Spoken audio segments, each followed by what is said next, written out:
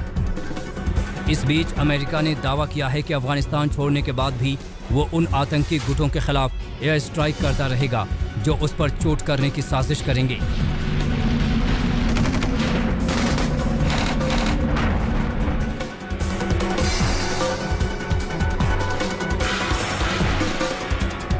Yemen, Somalia, Syria, Libya और अब अफगानिस्तान में जहां अमेरिकी फौज नहीं है, वहां भी अमेरिका आतंकियों के खिलाफ एयर स्ट्राइक करता रहेगा। जहां तक आईएसआईएस की बात है, तो अमेरिका के सुरक्षा सलाहकार का दावा है कि उसके पास अफगानिस्तान से बाहर अमेरिकियों को निशाना बनाने की ताकत नहीं है, कम से कम इस वक्त तो नहीं है। मगर उसके जाते ही अफगानिस्तान में आईएसआईएस खुरासान कितना ताकतवर होगा और अमेरिका को निशाना बनाएगा या नहीं, ये आशंका अमेरिका को भी सताती रहेगी। काबुल से अहमद नवीद काविश और एजातुल्लाह अहमद जई के साथ आज तक ब्यूरो।